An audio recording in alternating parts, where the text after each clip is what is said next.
타이어의 구조.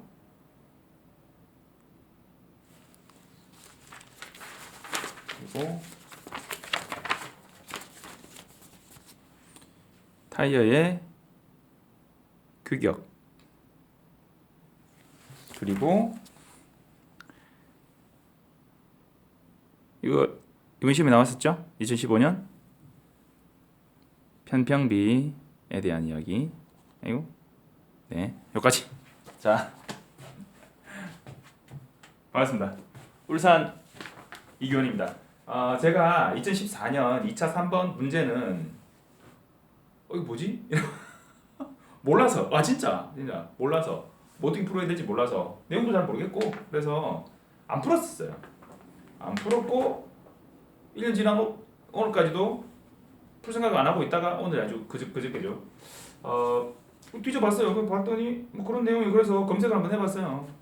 그 타이어의 생산 연도하고 생산 주를 표기한다는 것 정도는 제가 예전에 타이어를 교체할 때 들어서 알고는 있었는데 이게 그 얘기더라고요. 자, 각각의 문제가 하나당 5점씩 5개의 문제로 해서 25점짜리 문제였어요.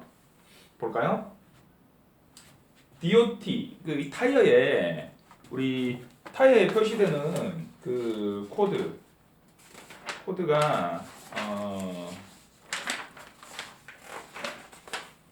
제가 링크 걸어놓은 데 보면, 타이어에 대해서 공부해봅시다. 링크 걸어놓은 데 보면 거기에 다 있는 내용이에요. 제가 출력한 거고요.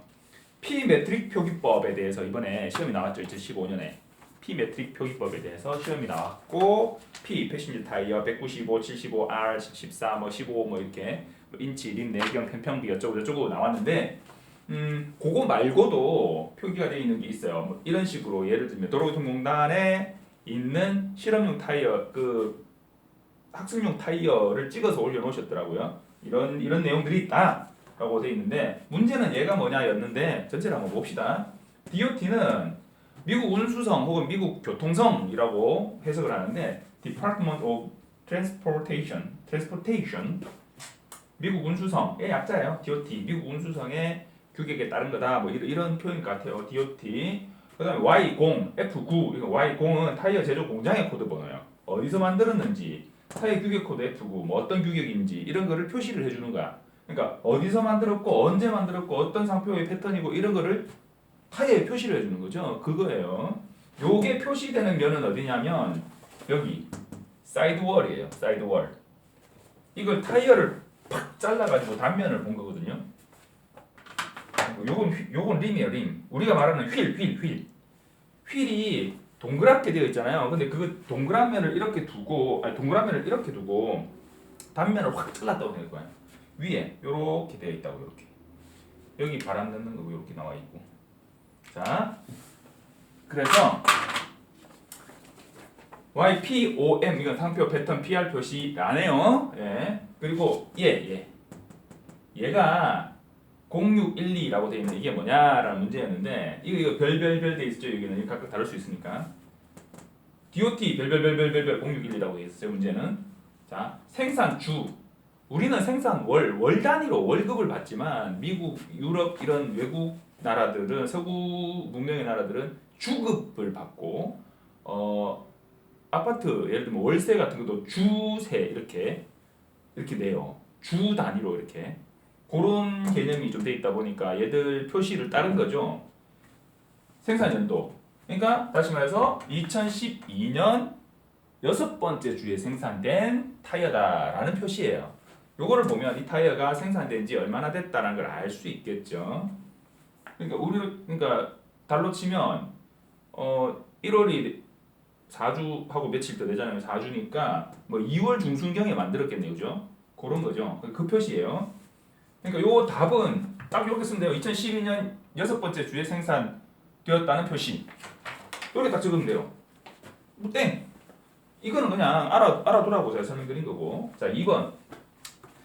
타이어에는 트레드, 카카스, 비드 등으로 구성되어 있다. 타이어는, 자, 트레드는 뭐냐면 직접 바닥에 닿는 면이에요. 우리 트레드 골의 형태에 따라서 스키드 마크의 종류가 다르고, 그거 뭐 구분하는 거 조사론이나 재연론에 보면 나오잖아요. 그죠? 그러니까 요 직접 바닥에 땅바닥 노면에 닿는 부분 타이어에서 그걸 트레드라고 하고 요 트레드 고리죠. 트레드라고 하고 그리고 여기서 꺾이는 부분 여기를 숄더라고 해요. 이 숄더가 타이어에서 제일 두꺼운 부분이고 열을 발산하는 뭐 그런 장치로 되어 있대요. 그리고 벨트는 뭔지 모르겠고 카카스는 이 안에 무엇이 이렇게 있나 봐. 솔직히 뭔지 잘 몰라요. 자, 카카스는 한국 뭐 그게 없나 봐요. 그냥 카카스라고 되어 있고요.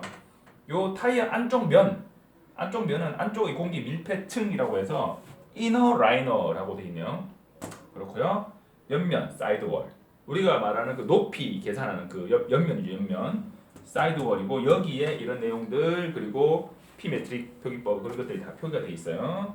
그리고 뭐 예를 들면 한국 타이어, 넥슨 타이어 이런 거 상호도 들어 있죠. 그리고 여기가 비드예요. 여기가 비드.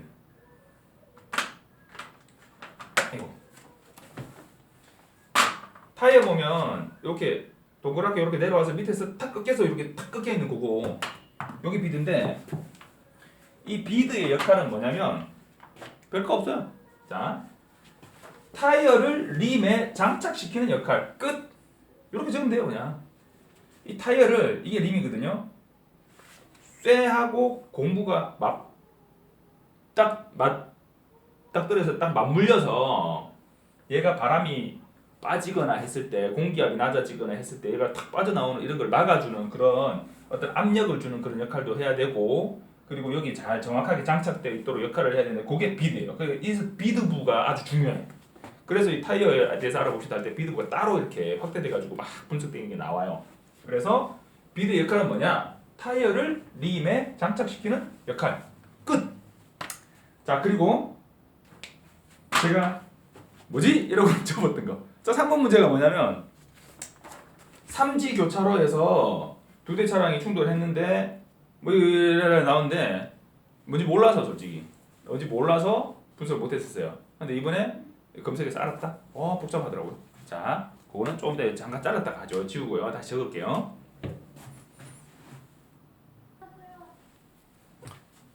네. 지우고 다 있었어요. 좀 걸렸어요. 자, 이 그림이 잘 안 보이실 수도 있는데 뭐 문제 지어 올려놨으니까 문제 참고하세요. 2014년 2003번, 3번, 4번 풀이해볼게요. 3번이 문제가 2개예요. 그래서 5점, 5점, 얘 5점 해서 합계 1번, 2번까지 포함해서 25점짜리 문제고요. 코사인 제2 법칙을 사용하래. 코사인 제2 법칙이 뭔지를 몰랐어요. 그래서 이게 뭐지? 이러고는 팍 떠먹었어요. 그랬는데 코사인 제1 법칙 그리고 코사인 제2 법칙이 있는데요. 일단 여기서는 코사인 제2 법칙을 사용하라 했고 코사인 제1 법칙도 제가 이해는 했어요. 설명해 드릴 수 있는데 사실 솔직히 말씀드려서 코사인 제2 법칙 유도하는 거 증명하는 거 아직 완전히 이해를 못했어요. 끝에 이 코사인 A가 붙는 거를 이해를 못했어요. 그래서 그건 조금 더 정리가 되면 제가 다시 한번 자료를 올려드릴게요. 어쨌든 결론은 뭐예요? 이 5점을 아니 10점을 얻으려면 코사인 제2 법칙을 알아야 돼. 근데 지금까지 코사인 제2 법칙이 나온 적이 있냐? 없을걸요. 근데 이 출제가님들이 도대체 무슨 생각을 했는지 모르겠어요. 코사인 제2 법칙이라니. 헐. 무슨 뭐 이거 뭐 수학 시험도 아니고. 어쨌든 시험에 나왔어요. 그러면 2014년도에 작년에 타이어의 규격에 관한 그 문제가 나왔는데 올해 또 타이어 규격에 관한 문제가 또 나왔어요. 무슨 얘기예요? 동일한 내용이 또 나올 수 있다는 얘기예요, 사실. 그러면 공부해 둬야지. 기출 문제니까. 우리가 차량 도로교통사고 감정사로서 필요한 지적 소양이 어디까지 필요한 거냐의 범위를 좀 이렇게 크게 잡아두면 이런 것도 뭐 알아야 된다라고 할 수 있을지 모르겠는데 뭐 알아두면 좋겠죠. 자, 봅시다. 우리가 삼각법은 알아요. 삼각법. 직각삼각법만 알아. 직각삼각형.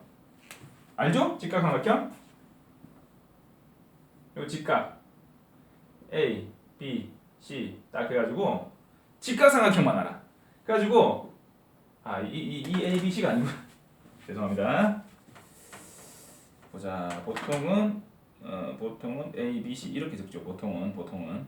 그래서 C의 자승은 A의 자승 플러스 B의 자승 이렇게 정리를 하죠. 정리를 하는데 원래는 코사인 제2 법칙이 원래는 맞아요. 얘가 들은 게 맞아. 제가 이거 어디 들어가는데 정리 한번 한 적이 있는데 하여튼간에 자 이렇게 하는데 이 직각일 경우에 성립해요. 직각일 경우에만 성립해요. 근데 원래는 삼각형에 대해서 한 변의 길이의 제곱을 구하는 거는 원래는 요게 맞아요. 요게 맞아요. 자, 여기서 a 값은 요거죠. 요거. 여기서는 12 요거. 자, 코사인 제2 법칙을 사용해서 풀으라고 했는데 코사인 제2 법칙을 한번 이해해 봅시다. 뭐냐면 코사인 제2 법칙은 세 변의 길이를 알거나 세 변의 길이를 알면 각도를 구할 수 있죠. 한 각의 세 변의 길이를 알고 한 각의 크기를 구하고 싶을 때, 혹은 한 각과 두 변의 길이를 알고 나머지 변의 길이를 알고 싶을 때 쓰이는 공식이에요. 직각이 아닌 삼각형의 경우에. 직각이라도 돼요. 직각이라도 여기 코사인 A가 직각이 아닌 경우라도 C 같으면 C가 들어갈 것 같으면 코사인 C가 들어가니까 C는 직각이잖아. 그때 직각이잖아. 직각이 여기 들어가면 어차피 얘는 소거되기 때문에 0으로 소거되기 때문에 성립해요.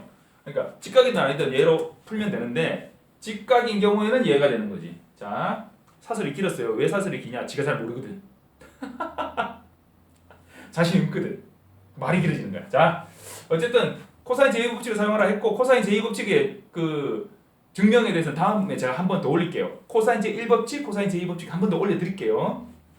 거기까지 해야 될지 모르겠지만 뭐 해두면 좋겠죠. 자, 그래서 우리한테 주어진 과제는 뭐냐? 코사인 제2 법칙을 사용해서 이렇게 스키드 마크를 발생시키면서 충돌한 두 차량의 각도, 세타값 이걸 구해라 라는 건데 어떻게 구하면 되냐?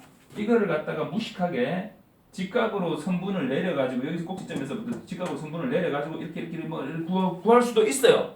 있는데 한 방에 구할 수 있는 방법이 있다는 거지. 그래서 굳이 코사인 제2 법칙을 사용해라라고 한 거예요. 그렇게 복잡한 방법 말고 코사인 제2 법칙 사용하면 한 방에 구할 수 있는데 왜 그러냐? 왜라? 여기서 우리가 지금 A 값을 구해야 되는 거야? 아니 29m 우리 알잖아. B 값 알잖아요. 28m. 아니다. 여기서 B 값은 17m네. 왜 그림을 왜 이렇게 그렸지? 죄송합니다. 잠시만요. 뭐 이러나 저러나. 죄송합니다. 제가 잘못 썼네요. B 값이 요거잖아요. 그럼 17이지. C가 28이고 그죠? 그러면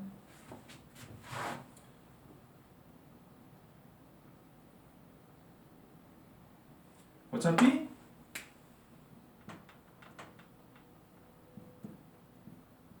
답은 똑같이 나와요. 어차피 28 빼고 17 빼나 17 빼고 28 빼나 똑같은 거예요. 17 곱하고 28 곱하나 28 곱하고 17 곱하나 똑같은 거예요. 자, B가 B고 C고 자 그럼 13, 14네요. 13, 14 죄송해요. 그래도 하려면 정확하게 해야지. 13, 14 13, 14 자 이렇게 됩니다. 자 A, B, C, C가 역방향으로 뭐 해놨더라고요. 자 그러면 사실은 상관없어요. A, B, C 하든지 A, B, C 하든지 상관없어요. 상관없는데 일단은 요 그려진 대로 한번 해봅시다. 그러면 우리가 구하고자 하는 것은 A 값이에요. 세타 값이에요. 세타 값. 요 세타 값이고 요거 A 값. 여기를 세타를 A 각 A라고 지금 가정하고 푸는 거예요. 그럼 각 A를 구하기 위해서 지금 그렇게 적은 거예요. 각 B를 구하려면 그럼 다른 공식을 적어야지. 그건 나중에 하고. 자, 일단은 우리는 A 값을 구해야 되는데 그러면 이 항을 해봅시다. 일단은 이 항을 할 때 가장 먼저 뭘 해야 되냐? 더하기 빼기를 반대쪽으로 넘겨야 돼요. 더하기 빼기를 반대쪽으로 넘겨야 돼요. 얘들을 넘겨야 돼요. 아무것도 없으면 플러스 더하기 표시가 그러니까 생략돼 있는 거죠. 더하기 B 자승, 더하기 C의 자승 얘 둘을 넘겨야 돼. 그러면 어떻게 되냐? 넘어가면 플러스가 마이너스로 되죠. A의 자승 빼기 B의 자승 빼기 C의 자승은 2BC 코사인 A가 돼요. 근데 여기서 우리 A는 세타니까 그 일단 A로 둡시다. 그러면 일단은 코사인 A는 뭐 어떻게 해야 될지 모르겠고 2 곱하기 B 곱하기 C 곱하기 코사인 A잖아요. 여기 곱하기가 다 생략된 거잖아, 그죠? 그러니까 이 곱하기들을 이제 마지막으로 넘겨요. 2BC가 넘어가면 이 통째로 넘어가니까 나누기 2BC가 되는 거예요. A 자승 마이너스 B의 자승 마이너스 C의 자승 나누기 2BC가 되는 거지.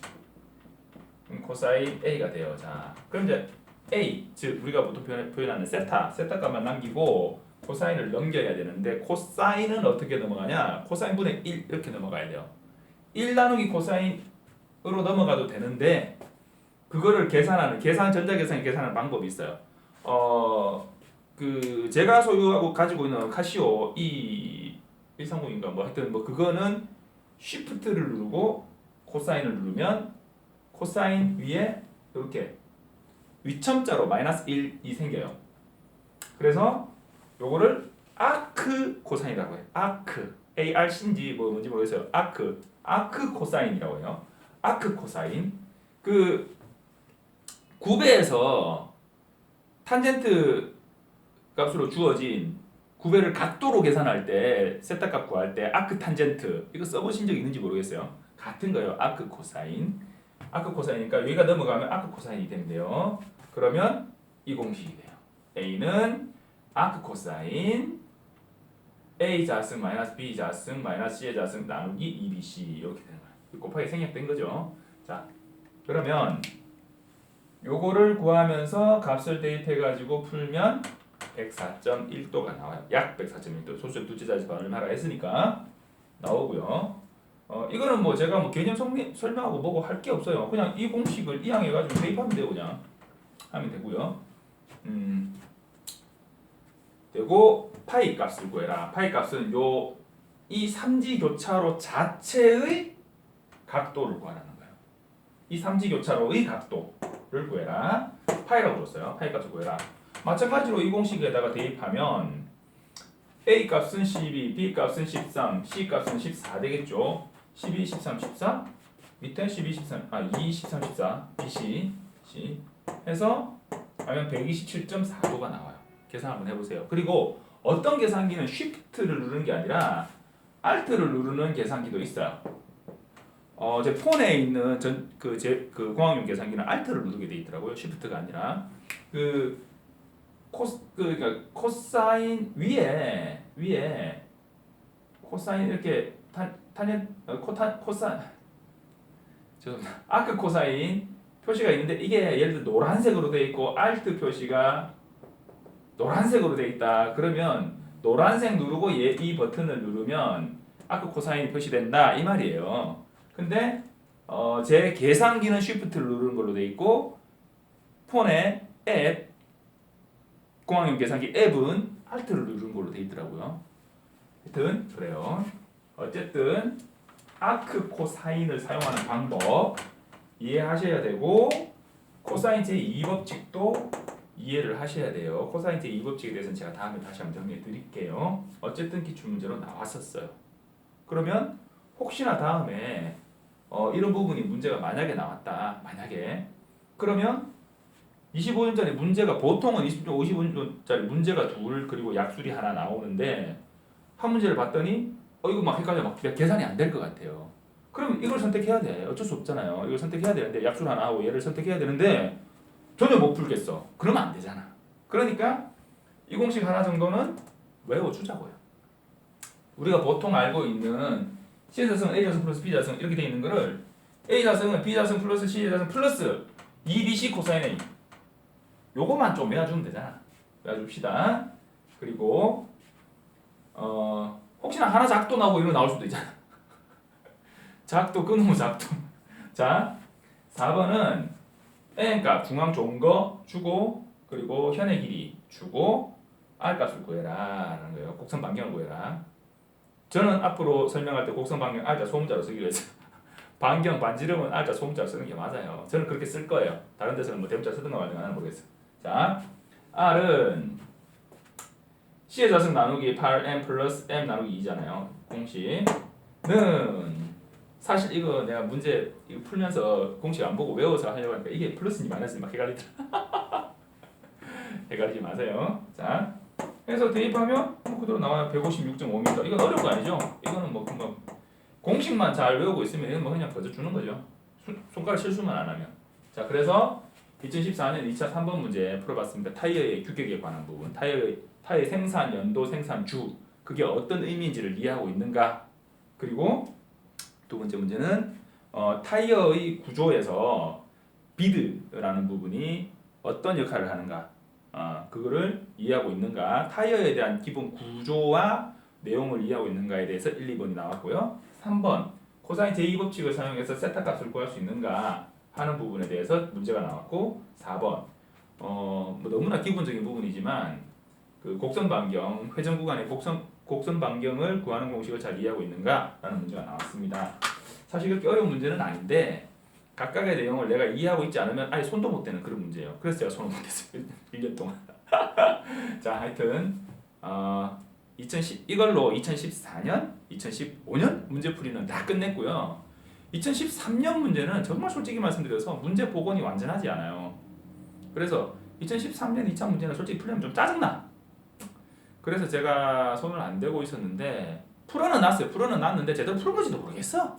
하여튼 그래서 2013년 2차 문제도 제가 한번 차근차근 올려드릴게요. 그리고 빅뉴스, 제가 차량 운동학의 기초부터 A부터 Z까지 그야말로 기초부터 끝까지 교재를 싹 정리했어요. 정리해서 뭐 저작권법 뭐 이런 거 위반이라고 소송 들어온 거 아닌지 모르겠다. 그거를 제가 하나씩 올려드리면서 강의를 찍어서 보내드릴 거예요. 그러면 운동학을 처음 접하시고 시작하시는 분들도 아마 가능하실 거예요. 주변에 좀 알려주세요, 제발. 쓸데없는 인간한테 돈 내고 듣지 말라고. 제가 올려드린 기존의 자료들 2차 대비하는데 충분하실 거고 1차 대비도 제가 인강 올려드린 거면 충분해요. 그러면 교재 사서 이제 엉덩이와 시간의 싸움 있잖아요. 외우는 거. 법규, 조사론, 재연론 부분에서 계산 문제 빼고 외우는 거. 그거는 제가 어떻게 해드릴 수가 없어요. 그거는 여러분들이 해야 돼. 그건 여러분들이 시간을 들여서 해야 되고, 운동학 그리고 재연론, 조사론의 일부 부분, 계산하는 부분, 그리고 2차 부분은 제가 강의해드리고 설명해드리고 카페에 질문 올려주시면 답변 드리는 걸로 충분해요. 제발 비싼 돈 들여서 인강 듣지 마세요. 오류 투성입니다. 자, 오늘 이걸로 마치고요. 다음에는 운동학 기초 강의로 다시 찾아뵙겠습니다. 조만간 올려드릴게요.